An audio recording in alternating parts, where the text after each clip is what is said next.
There has been an explosion of products over the last 4 or 5 years, very, very much like the product we're going to look at today. Devices that are basically portable, handheld smoke or fog machines aimed at photographers, small-scale videographers, that sort of thing. The problem is, most of them are really, really expensive. They're like $500-600 or more, depending which brand you get, which is why when I saw the crowdfunding for this device, I got really excited. I plopped down my details really, really fast, and then I waited. It took ages, but it finally came in, and I've been using it for the last, I think about 2 months now I've been using it, so I've given it a good thorough workout. I'm ready to share all the thoughts and ideas that I have with you. It is really, really, really useful. It's something I've wanted for a very, very long time, and it really does lift the game quite a bit. So this is what it is. This is what it looks like. This is the Smoke S from LensGo. Let's take a look at what's in the box when you get it, all the bits and pieces, and then we'll talk a little bit more about use cases and that sort of stuff. I'll see you down on the table. So this is the handy little container that the device comes in. It's fairly nice and solid, nice and firm, and it's a good way to keep all your bits and pieces together so you don't lose them. Got a little handy grip on one side, a couple of these things, whatever you want to call them, zipper attachments. So when you flip that open, boom, there is all the bits and pieces. Everything that comes with the kit is still in here. We're going to look at this device in 1 second, but first let's talk a little bit about this. This is 6 bottles, that's what it comes with, 6 bottles of fog fluid. It is going to last you a fairly long time. It doesn't go through the fog liquid that fast. In fact, I have been using it a lot, and I am still on my first bottle. When you see how much is in the tank, you will be quite surprised. It takes about 1 bottle to fully fill the tank, so this is going to last quite a while. I should let you know also that, yes, this is a VG-PG blend. It's a 30-70 blend of propylene glycol and vegetable glycerin. They're going to want me to tell you that you should probably go to them and purchase their liquid. For fear of damaging the machine, you should probably use theirs. That's what they want to say. I'm going to tell you, it's PG and VG. It's very, very simple to get your hands on. It's very simple to mix up. It's primarily the base of most e-liquid out there, so you should be able to do it fairly simply and fairly easily. But I will give you a heads up. Don't use e-liquid in this. Anything that's got nicotine or anything that's got flavoring or colors in there is going to damage the tank faster than you can believe. It's not designed for that, and it will decrease the lifespan of the tank. So make sure if you are going to mix up your own that it's fairly clean. Medical grade PG and VG is exactly what you want. You have a whole bunch of accessories here which we'll get into in 1 second, but let's look at the device. It is big and beefy. It's got the big brand name there, Fog Machine Model Smoke S. There are 2 others. There is the Smoke V, which is a bigger, beefier version, and there is a Smoke S Mini, either just released or on its way, which is exactly the same as this, but it's about yay big. It's a tiny little one. The outputs of them will differ. The big one is a 40 watt, this one is a 30 watt output, and that tiny little one is a 15 watt. The little one I would really recommend only for, say, food photography and stuff, but we'll get into that more when we talk later.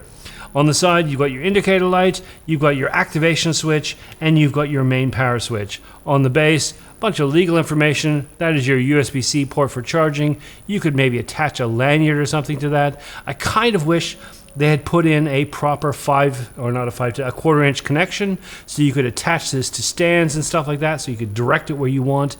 That would be a lot more useful than a silly lanyard connection that I'll never use.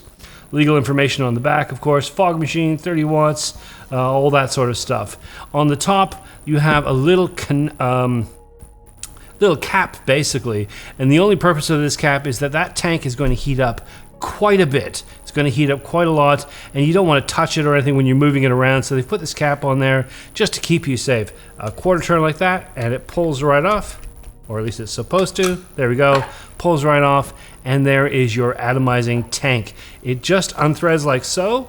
Now, for those of you who are vapors in the audience, yeah, this looks very, very familiar. Just let me warn you, though, the threading on this is not your standard 510 connection. This is not a vape device, and vape products are not interchangeable. The threading will not fit, so don't think that you can mix and match anything there. Looking closely at the tank, it is a solid single piece. There are some screws down there, sort of. and a little bit of condensation going on. On the top, you have a fill port right there. When you first get it, you're going to fill this up, let it sit for a few minutes just to fully saturate in there, and then you're pretty much ready to go. This is your attachment, so you put all your attachments and stuff on there, and I recommend always using some form of attachment. Again, I'll explain that when I show the device in use in a second. Inside here, very much like vape technology, there is a coil, there is a wicking system. It's going to draw that liquid down, it's going to atomize it and spit it out as a fog or smoke. Very straightforward, very, very simple, and completely not replaceable. There's no parts in here that you can get at. There's no coil that you can pull out and change. So when this is done, when this is no longer functional, you'll have to replace this entire part. I am planning on picking up one, maybe two of these, just to have them in stock just for when I need them, and you'll know when it's no longer working, when the output starts to diminish just a little bit, when it's not performing quite as well as it did on the day you got it. The way this works is this applies power to the atomizer on the inside, so that allows it to heat up. It also has a fan, and that blows air directly through that tiny little hole there, right through the device, and spits out the fog or the smoke that you want on the other side. So let's just reattach this, like so. And for now, I'll just leave that safety cap off. Operation is dead simple. That is your power, lights up, ready to go. And when you want an output, you're gonna double click that button. If I have any cons or any issue with this, it's that they've kind of messed up on the switching. You have a power switch, so off, safe, on, ready to go, just needs to be activated. I think that's fine. With that in mind, I don't know why they have a double click system to activate it. It seems a little bit redundant and it's a bit slow. And the fact is that sometimes in use, you just want a little puff, just a tiny little amount of smoke. Maybe you're filling a cup. Maybe you're just trying to lay it on top of a steak for some food photography, something like that. You just want it to go poof, just for a second. In which case, a momentary button that only activates while you're holding it down would be perfect. With this one, you've got to double click, wait for it to do its thing, and then double click to turn it off. It's a bit counterintuitive, it's a bit slow. What I've found is that I double click to turn it on, and then when I'm ready to stop, I just hit the power button. It's much, much faster and simpler. Anyway, let me just show you that. Double click, like that. And as you can see, it starts outputting and then takes, I mean, it's not that slow, but it's a bit counterintuitive. I would have much preferred a latching button, or where you double click to lock it in, but you hold it down and it works in that way. It's a small nitpicky thing, but in practice that would have been nice. Anyway, that's the device. Let's pop this back on. Fairly straightforward. There are no other modes. There's nothing to worry about. I do believe my battery is running a bit low, needs to be charged. Anyway, we'll put that there for now, and we'll take a look at the attached accessories such as they are. I'll pull them all out and we'll get into them in a second. Okay, where are we here?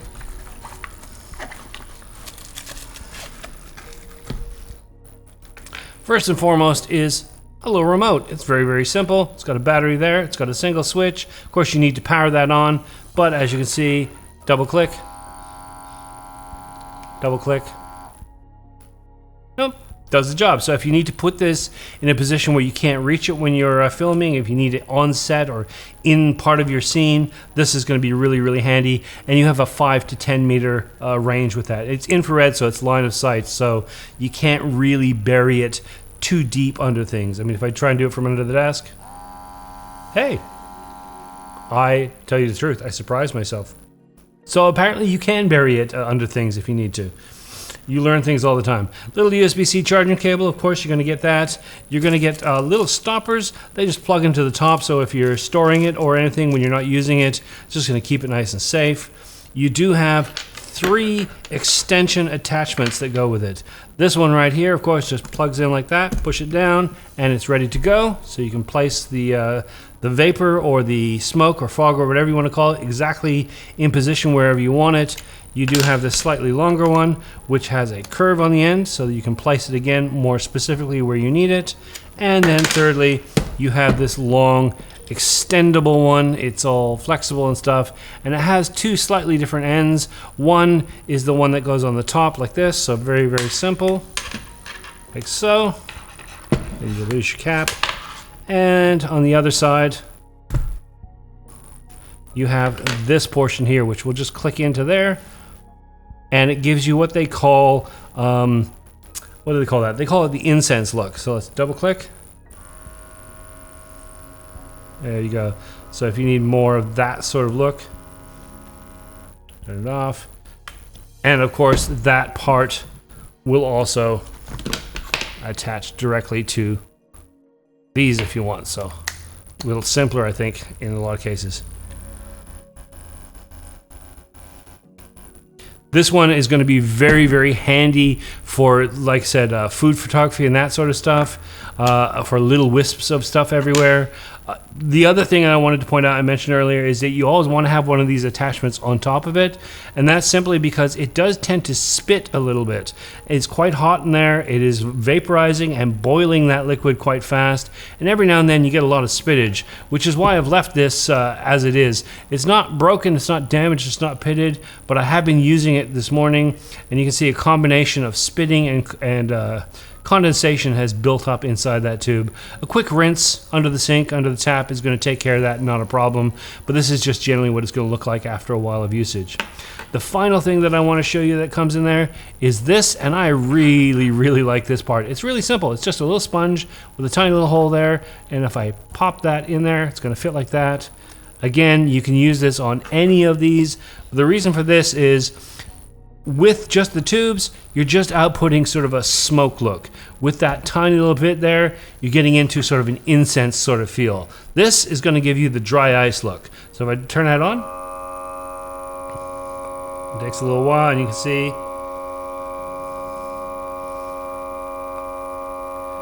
Now that's what she looks like on top, and as you can imagine, when you're actually filming or doing photography from the side, this looks quite phenomenal. You can have it cascading off the side of things or surrounding your product around the base and that sort of thing. Looks really phenomenal. I really love just that tiny little bit right there.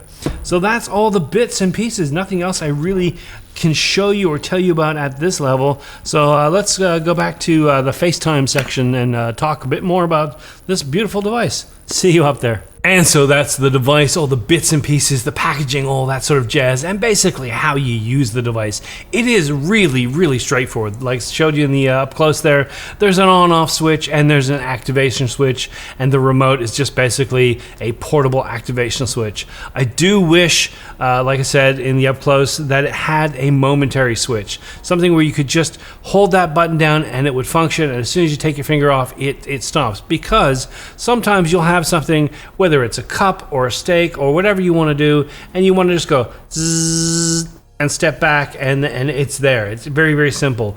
And especially if you're shooting, say you've got a remote for your camera in one hand, this in the other, you're off to the side, you just want to sort of touch it up or top up what's there.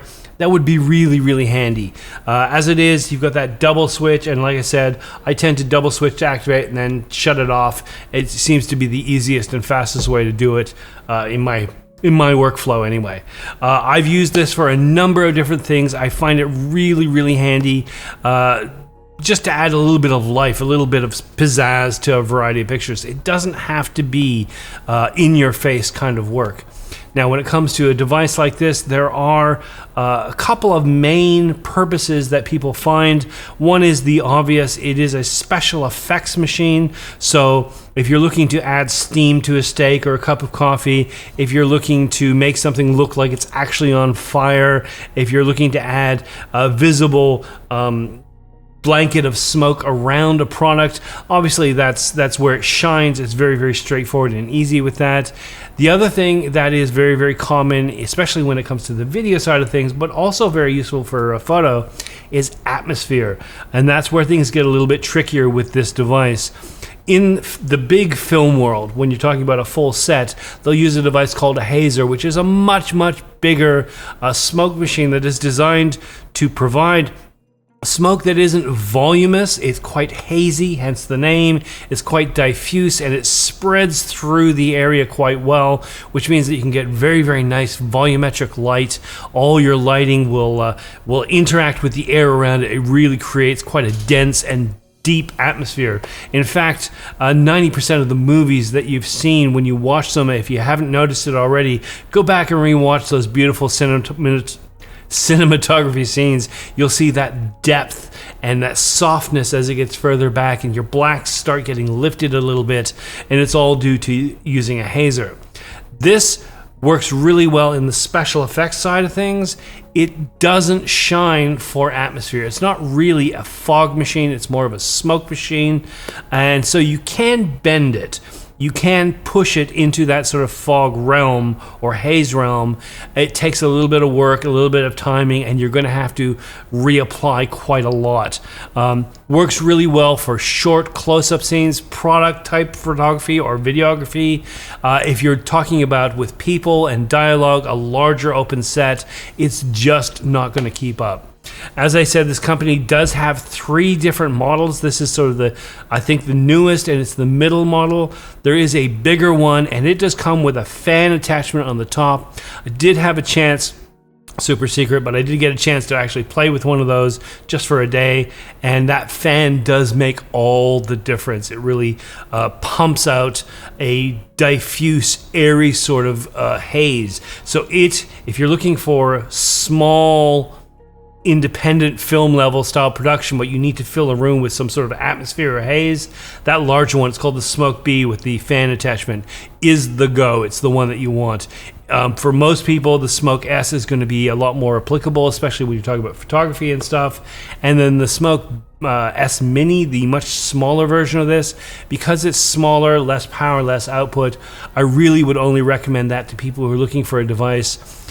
If you're just looking at very, very small items, rings, watches, jewelry, and you just want a little bit of atmosphere or depth around it, or if you're doing food photography. But for most people, you're much better with this larger version here. It is really, really well built. It's really nice and solid.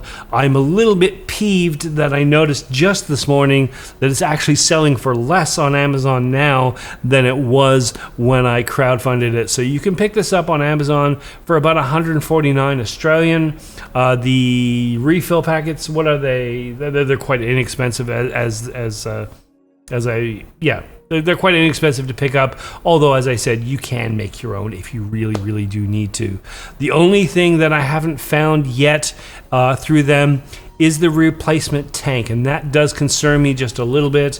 I'm gonna either take a look on their website later, see if I can dig deep and find out where I can order some replacements, because that is a long-lasting part. It should last quite a while because you're not inhaling from it and you're not using it in that manner.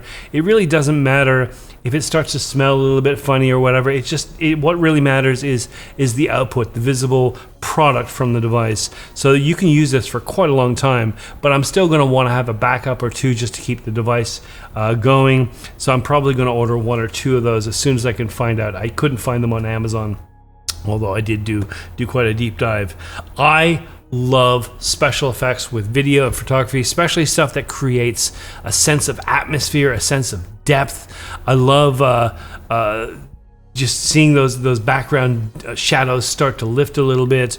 I love playing around with things like smoke that we normally see fast. I like slowing it down so you can see it slowly wrap around products and that. So I am overjoyed with this, especially considering, like I said, currently about 159 on Amazon. The next level of competitor, I think you're looking at Smoke Genie, Smoke Ninja, those sort of things, and you're looking at $500 to $600 Australian for that sort of thing. So this is a fantastic deal at this price point. If you are looking to up the game when it comes to the atmosphere and the general feel of your photography or your product videography or that sort of thing, I highly, highly recommend grabbing one of these. They're fun to play with. They add just an extra tool in your arsenal that can really sort of lift things up. Well, that's pretty much everything I need to say about the device. I can't think of anything else that I want to add to it. I've enjoyed using it, and you'll probably see it pop up in future videos here, there, and everywhere, because I don't plan on retiring it anytime soon. So thank you so much for watching me, and yeah, as always, stay creative.